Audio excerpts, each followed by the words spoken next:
그렇기 때문에 이제 NEOTT도 그쪽 사람들의 이제 니즈를 좀 잘 파악해서 할 수 있지 않을까 하는 기대감은 있습니다. 일단 그 시장 사업 구조를 보면 일단 애니 IP를 수입해오는 곳이 주로 일본 쪽입니다. 당연히 일본 쪽에 IP를 수입해가지고 국내에서 이제 자체 채널 방송을 하고, 그리고 NEOTT 쪽에도 애니메이션 그걸 이제 방영을 하는 이제 사업을 하고 있다고 보시면 됩니다. 그리고 이제 국내 자체 채널에서는 애니플러스라는 이제 자기들 자체 채널 하나만 있다가 애니맥스라는 이제 일본 자회사인 애니맥스를 23년도에 인수를 했고요. 가지고 국내 유통의 90%를 가져가게 됐습니다. 그리고 이제 MD 사업이라고 이제 2차 창작 그 사업이라고 보시면 되는데요. 여기에 이제 애니메이션에 나온 캐릭터들을 가지고 인형, 뭐 피규어, 아니면 콜라보 카페, 뭐 그런 것들을 이제 추가로 만들어가지고 이제 파는 사업을 하고 있고, 그 다음에 극장판 애니메이션 같은 게 나오면은 이제 배급사 역할도 하고 있습니다. 그리고 이제 NEOTT 같은 경우에는 작년 라프텔이라는 그 애니메이션 전문 OTT를 인수를 했고요. 이 통해 가지고 기존에 이제 자기들이 일본의 애니메이션 IP를 수입해 온 것을 좀 더 원활하게 이제 쓸 수 있는 시장을 형성했습니다. 그리고 이제 자체 NEOTT를 이제 라프텔에도 공급을 하지만 유명한 애니나 아니면은 좀 대중적으로 받아들이기 쉬운 애니메이션 같은 것들은 넷플릭스나 뭐 이런 일반인들이 많이 이용하는 OTT 업체들에게도 이제 한국 시장 쪽으로 이제 방영권을 판다고 보시면 됩니다. 그리고 동남아 쪽도 이제 NEOTT를 진출했고요. 그리고 최근에는 이제 자체 IP를 제작해가지고 라프텔에 이제 애니메이션도 방송을 하고 뭐 캐릭터도 만들고 있는데요. 시니탑이나 갓 오브 하이스쿨이라고 하는 네이버 웹툰 쪽 웹툰을 최근에 이제 애니메이션으로 제작돼가지고 방영을 하고 있는 게 몇 개 있거든요. 그 중에 라프텔이 이제 자체 애니메이션 제작한 거는 이제 호랑이 들어와요라고는 이제 애니메이션이 있는데, 여기에 이제 뭐 나름의 성공을 거두면서 좀 이쪽 시장도 이렇게 커지고 있다고 보시면 됩니다. 거기에 추가로 드라마 제작 회사 하나랑 그다음 이 2차 창작 전시 콘텐츠 하는 업체가 있어가지고 이런 카페나 뭐 아니면은 애니메이션 전시회 이런 것들을 추가로 시너지 낼 수 있는 회사도 있습니다. 가지고 애니맥스랑 애니플러스의 방송은 위성 방송 같은, 예전에 위성 방송 같은 케이블 방송이라고 보시면 되고요. 뭐 투니버스나 뭐 이런 예전에 유명했던 그런 애니메이션 전문 채널을 최근에는 이제 BTV나 뭐 이런 것들을 사면 뭐 채널 600번이나 뭐 700번에 뭐 애니메이션 전문으로 하는 채널이 있을 거예요.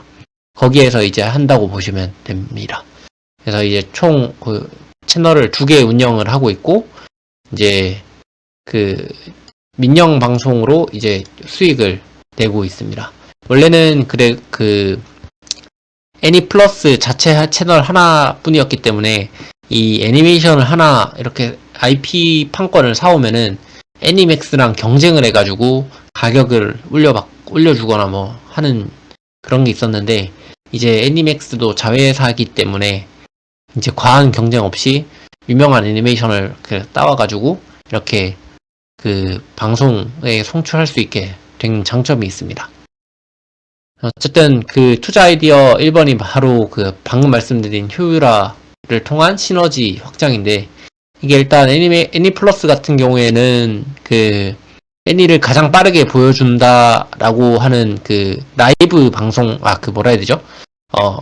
이 TV 채널에서 방송하는 거는 별도로 이제 애니플러스 홈페이지에서 일본에서 방송하고 1시간 뒤에 이제 자막이나 이런 거를 만들어가지고 이렇게 방송을 내보내는 게 서비스가 있었는데요.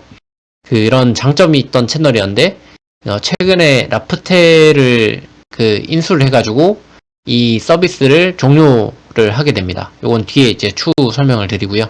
어쨌든 이러한 장점이 있었는데, 가지고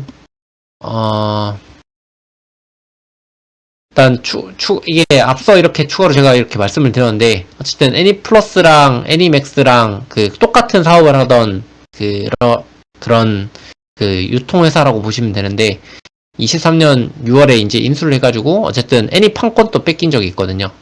근데 이런 판권 뺏길 일이 이제 없어졌다라고 하는 게 이제 장점이고요.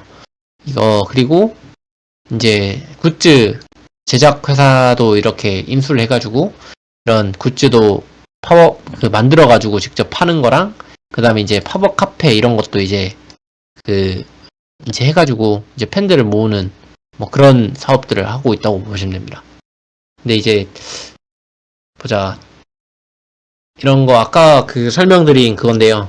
어쨌든 이 라이브로 하던 그런 애니플러스의 그것들을 이제 라프텔이라는 OTT 업체가 생겼으니 이런 스트리밍을 바로 이렇게 하는 서비스는 종료를 했고, 그 다음에 이제 라프텔에서 이제 바로 프리미엄이나 베이직 이런 유료 서비스를 이용하면 일본에서 방영한 애니를 바로 감상할 수 있는 그런 서비스가 있기 때문에 OTT를 가입해가지고 이제 해당 서비스를 이용해라 뭐 이런 식으로 이렇게 바뀌었거든요.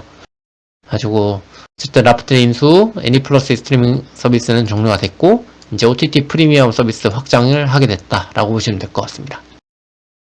어쨌든 그리고 이제 추가로 라프텔 같은 경우에는 리디라는 리디북스 지분을 이제 인수를 했고요. 22년 국내 가입자 5만 명이고 유료 구독자는 20만 명으로 월간 이용자 수는 100만 명이라고 하는데, 요게 이제 유료 구독자는 당연히 구독료를 받고, 이제 월간 이용자 수가 이보다 많은 이유는 광고를 보면 무료로 볼 수 있는 게 있습니다. 몇몇 애니들은 그렇기 때문에 이제 광고 수익을 여기서 내고, 이제 광고를 보지 않고 바로 감상하고 싶은 사람들은 이제 또 유료 서비스를 이용하고, 그리고 몇몇 애니들은 유료로만 제공이 되는 애니가 있어가지고 이제 좀 더 이렇게 애니메이션을 딥하게 보시는 분들은 이제 유료 구독까지 하게 되는 거를 유도를 하고 있습니다. 어쨌든 라프텔 입장에서는 이제 모회사가 애니플러스 애니맥스이기 때문에 판권을 싸게 가져올 수 있는 이점이 있고, 그리고 이게 라프텔이 어쨌든 북미에 이제 소니에서 운영하는 크런치롤이란 애니 OTT가 있는데요. 한국에서는 어쨌든 한글로 서비스해주는 업체가 라프텔이기 때문에 좀 더 강점을 가지고 있고, 이제 크런치롤은 영어로만 이렇게 서비스를 제공하고 있습니다. 그래가지고 국내에서는 일단 라프텔이 좀 더 크게 우위를 점하고 있고요. 이제 추가로 말씀드리겠지만 동남아 쪽은 좀 상황을 지켜봐야 된다는 점이 있습니다. 그런 내용들은 뒤에 또 설명드리겠습니다. 그리고 이제 두 번째가 동남아 시장 쪽인데, 동남아 시장 쪽은 어쨌든 왜 시장 진출을 했냐는 이런 게 이제 라프텔 블로그에 나와 있는데요. 어쨌든 인구가 충분히 많고 시장 지배적인 애니메이션 서비스가 없다라고 하고, 또 앞서 이렇게 자회사 설명을 드렸지만 동남아 쪽은 싱가포르의 애니플러스 아시아라는 곳을 통해서 자체 채널 방송을 영위를 해왔습니다. 그런 시장이기도 하고, 그 다음에 광고 시청에 좀 관대한 점이 있어서 좀 이익을 내기 쉽다는 점이 있는 것 같습니다. 가지고 얼마나 가입자가 이렇게 유도가 될지가 이제 수익의 관건인데, 일단 국내, 일본, 미국을 기준으로 인구 구독자 비율을 보면은 인구수 대비 한국이 0.4, 그렇게 애니메이션을 많이 보는 일본도 2.35%밖에 되질 않습니다. 가지고 좀 애니메이션을 좀 전문으로 하는 OTT 구독자는 그렇게 생각보다 크지 않다는 거를 알 수 있는데요.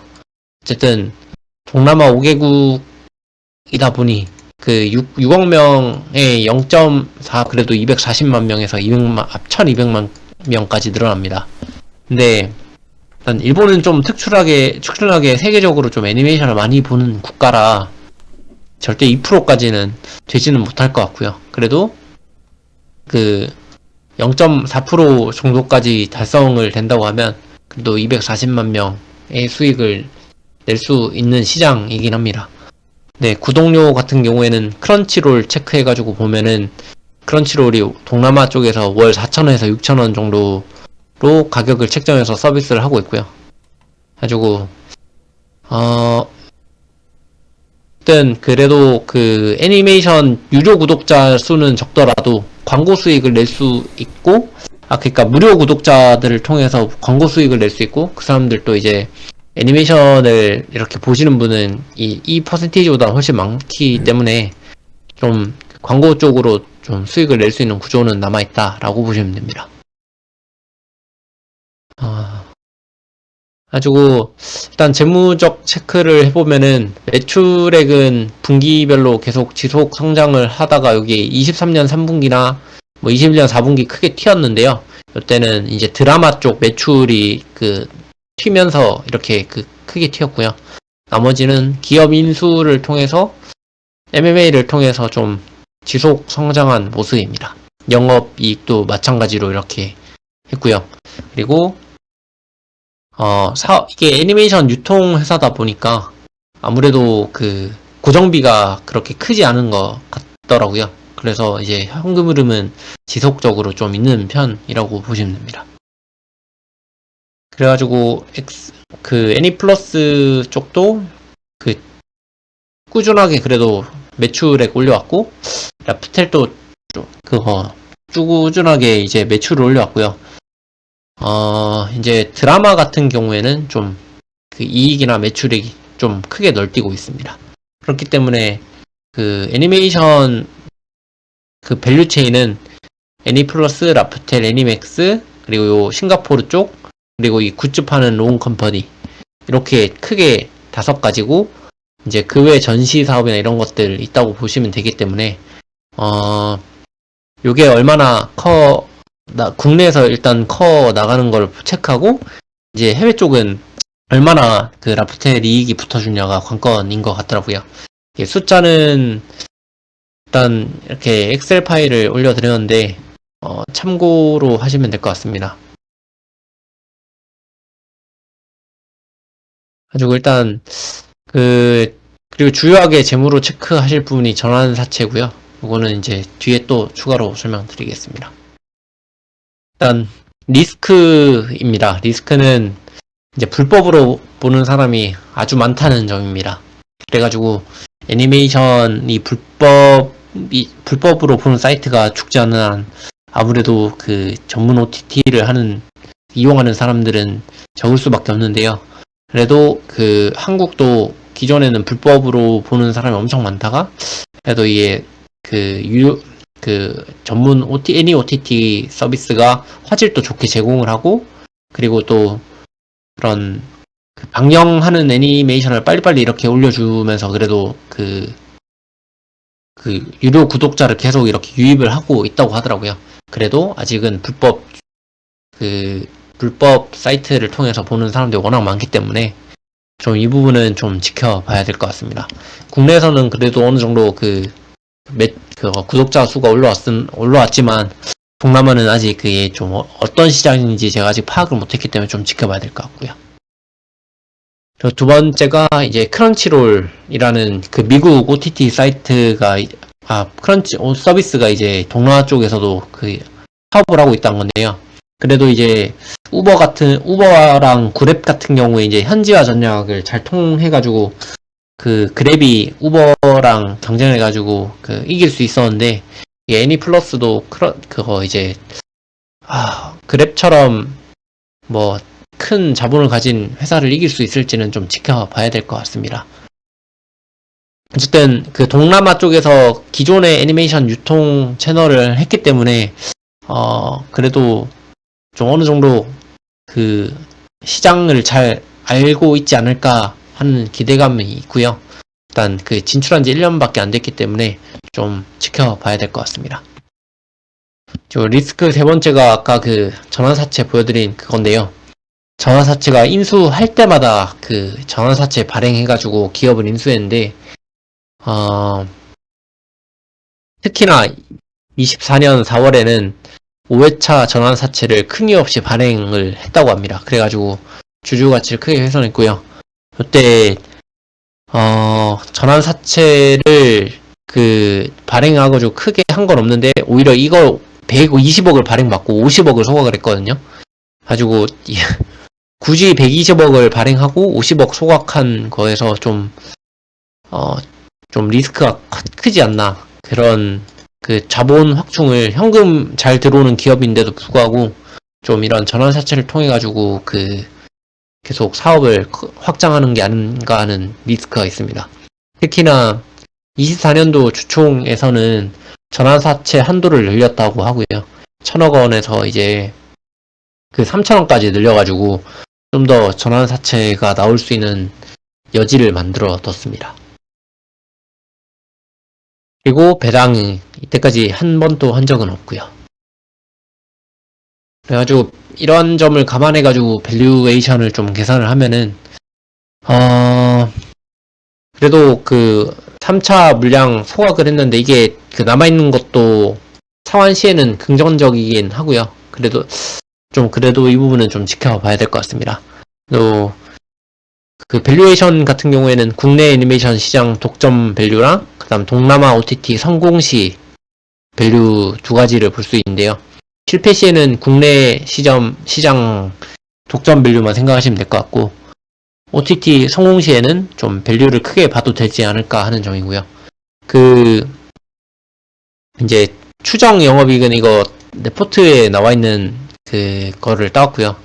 이제 24년도에는 지금 한 200억 정도 영업이익을 냈고 이제 250억에서 300억 정도 나올 것 같습니다. 그래도 가지고 25년도에는 만약에 동남아 쪽이 지지부진하다면 얼마나 이익 나올지는 모르겠지만 380억까지 추정을 했더라고요. 근데 이 부분은 그 국내 쪽 시너지를 얼마나 낼 수 있냐가 관건인 것 같은데 좀 지켜봐야 될 것 같습니다. 가지고 중요한 건 그래서 동남아 OTT 쪽 성공이냐 아니냐 이 부분인데 성공 시에는 그래도 이제 얼마나 매출이 나올지 생각을 해보면 국내 인구 5천만 명 중 20만 명 구독하는 시장에서 이 매출이 300억에서 400억, 이익이 30억에서 50억 나오기 시작했거든요. 근데 이 구독자 20만 명이 23년도인가 기준이기 때문에 계속 매출액이 조금씩 오르는 걸로 봐서 요거보다 더 늘었을 수도 있다고 생각을 합니다. 어쨌든 매출액이 그 20만 명당 나오는 매출액이 300억에서 400억인데 이제 인구수가 10배인 시장에서 성공을 하면은 단순히 10배 할 건 아니고 이제 국내보다 이제 동남아 쪽은 그 구독료를 좀 할인해서 더 받을 게 뻔하고 거기다가 이제 이제 구독자 수도 이제 한국만큼 나올지 안 나올지는 좀 두고 봐야 되는 부분이기 때문에 매출 나오기 시작하면 그래도 인구수가 워낙 크기 때문에 5배까지는 그래도 완전히 크게 이렇게 독점하면 5배까지 나올 수 있다고 생각을 하고요. 그래가지고 국내 밸류만 고려시에는 지금 시총이 오히려 적정하다고 개인적으로 생각을 하고 동남아 쪽 라프텔 매출이 가시성이 나오면은 그 기대감에 그래도 2~3배 정도는 더 오를 수 있지 않을까 하는 점입니다. 가지고 중요한 거는 25년도, 26년도 지켜보면서 25년도에 그 라프텔 매출이 분기당 뭐 100억 이렇게 나오던 게 뭐 150억, 200억까지 이렇게 튀기 시작한다. 그때는 좀 베팅을 해봐도 되지 않나 하는 점입니다. 가지고 결론은 주주 환원에 대한 콜옵션 상환이랑 배당 실시하는 그 주주 환원 정책이 좀 강화되면은 지금 밸류가 딱 적정이기 때문에 오히려 좀 매수할 만하다고 생각을 하고요. 왜냐면 지금은 거의 주주 환원에 대한 그게 아주 낮기 때문에 그거에 대한 리스크로 좀 시총이 낮다고 생각을 하거든요. 오히려 이제 오히려 이 부분은 좀 싸게 매수해두면은 그 동남아 쪽 성공 여부랑 그거 이제 관계없이 그 사볼 만한 가격대라고 보고 있고요. 그 다음에 이제 동남아 쪽 당연히 성장 확인하면은 오히려 또 매수할 만하다고 생각합니다. 근데 다만 전환사채가 추가로 나오면은 오히려 멀티플을 좀 더 낮게 봐야 되지 않나 하는 우려가 있기 때문에 요거를 좀 감안하셔야 될 것 같습니다. 요 4번은 근데 이게 1번이랑 결국 같은 말이기 때문에 네, 그냥 읽어보시면 될 것 같습니다. 네, 이상입니다. 질문 있으시면 말씀해 주십시오.